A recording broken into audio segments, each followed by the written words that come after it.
গ্রামে এক চাষির ঘরে মিনু নামে এক ছাগল ছিল। ওর 3টি বাচ্চা ছিল।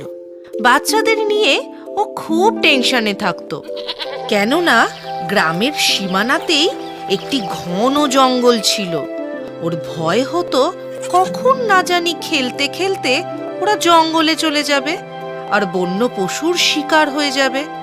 এই ব্যাপারে চিন্তিত ছাগল সব সময় বাচ্চাদের গাইড করত যে কখনো যেন ওই জঙ্গলের দিকে না যাওয়া হয়। কিন্তু একদিন ছাগলের বাচ্চা চাষির বাচ্চাদের যে খাবার এনে দেয় তার সঙ্গে কথা বলতে শোনে যে জঙ্গলে তো এমন সবুজ চারা চারিদিকে ভরে থাকে। শুনে ওর চারিদিকে সবুজ চারা দেখার ইচ্ছে হয় আর ও চুপচাপ জঙ্গলের দিকে চলে যায়। যখন মা ছাগল এটা জানতে পারে তখনও খুব চিন্তায় পড়ে যায় আর সঙ্গে সঙ্গে নিজের বাচ্চাকে খুঁজতে বেরোয়। ওদিকে ছাগলের বাচ্চা খেলতে খেলতে সবে মাত্র জঙ্গলের কিছুটা ভেতরে ঢুকেছে, অমনি 3-4টে হায়না এসে ওকে ঘিরে ধরে। এটা দেখেই ছাগলের বাচ্চাটি ভয় পেয়ে যায় আর জোরে জোরে ডাকতে থাকে, নিজের মাকে ডাকতে থাকে। এই দেখে সব হায়নারা হাসা শুরু করে দেয়।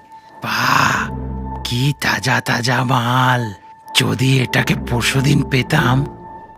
পরশুদিন আমার জন্মদিন ছিল না, পার্টি আরো জমে যেত। আরে তাহলে কি হয়েছে? Belated happy birthday.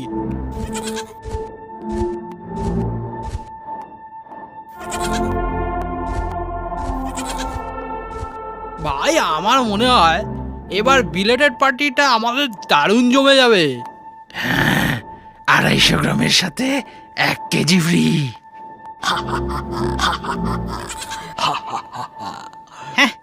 থাক থাক, এত হাসিস না, নালে সিংহ রাজা এসে তোদেরকে মেরে খেয়ে ফেলবে।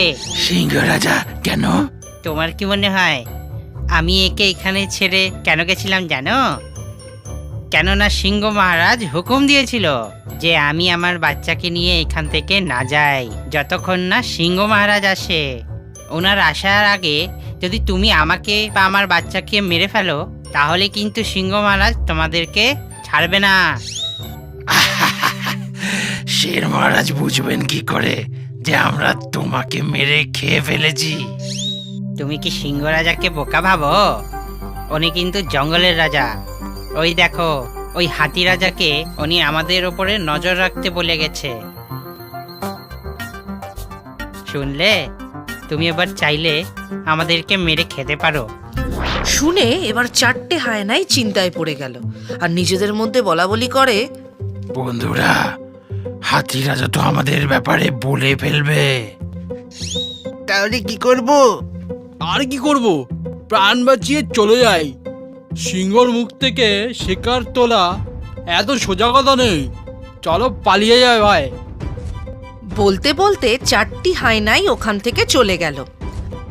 হায়নারা যেতেই বাচ্চার প্রাণ বেঁচে গেল ভেবে ছাগল বাচ্চাকে নিয়ে তাড়াতাড়ি পালাতে শুরু করলো গ্রামের দিকে। এবার ও কিছুটা এগোতেই ওর সামনে সিংহ এসে পড়ল। ওদের দেখেই সিংহ গর্জন করে ওদের দিকে এগিয়ে গেল। এই দেখে বাচ্চা ভয়েতে মায়ের গায়ে সেটে গেল। সিংহ এক লাফেই ওদের সামনে পৌঁছে যায়। তখন মনে মনে ভয়ে কাঁপতে থাকা মা সাহস করে বলল, দাঁড়ান সিংহ মহারাজ, না হলে সিংহী রানী রেগে যেতে পারে। কোথায় সিংহী? তুমি ছাগল হয়ে নিজেকে সিংহী ভাবছো?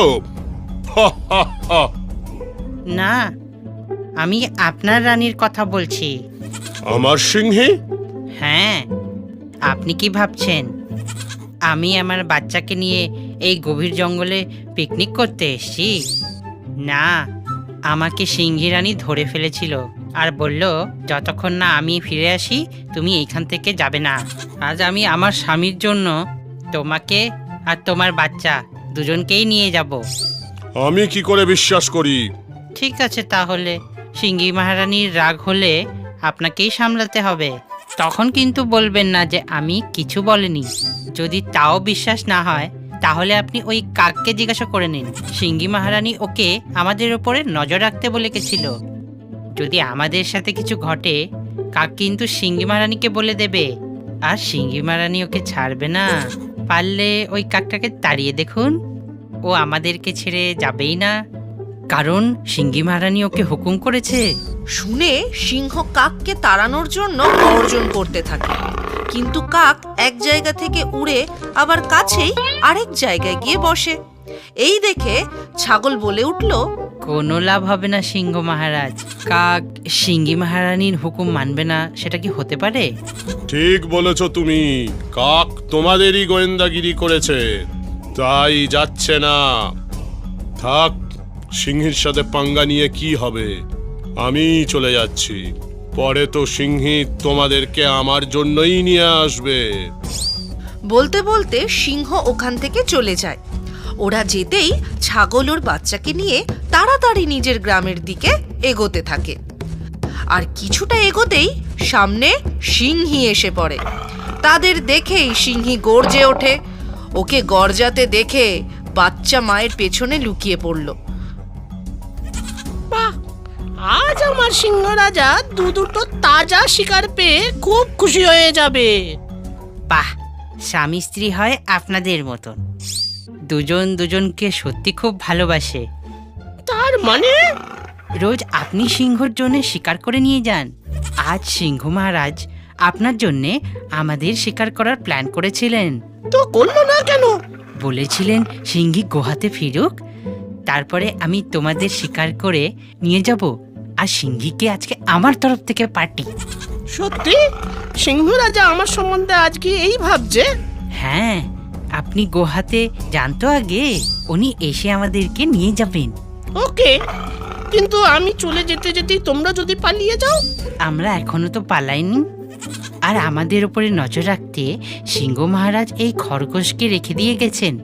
আমি যেখানে যেখানে যাব, এই খরগোশ আমার পিছনে পিছনে আসবে আর সিংহ মহারাজকে সব বলে দেবে।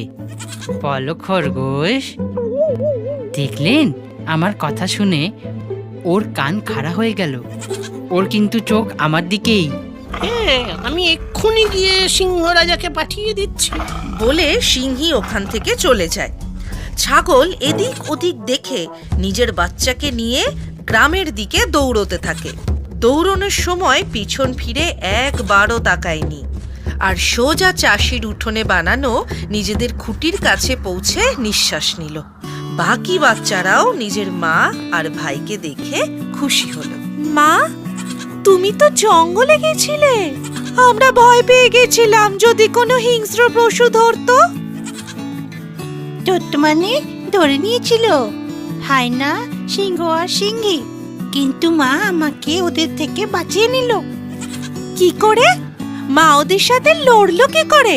বাচ্চারা, লড়ার জন্য শুধু শক্তি না, বুদ্ধি এবং ধৈর্য দুটোই লাগে। একটা কথা সবসময় মনে রাখবে, বিপদ আসলে কোনোদিনই ভয় পেয়ে যাবে না।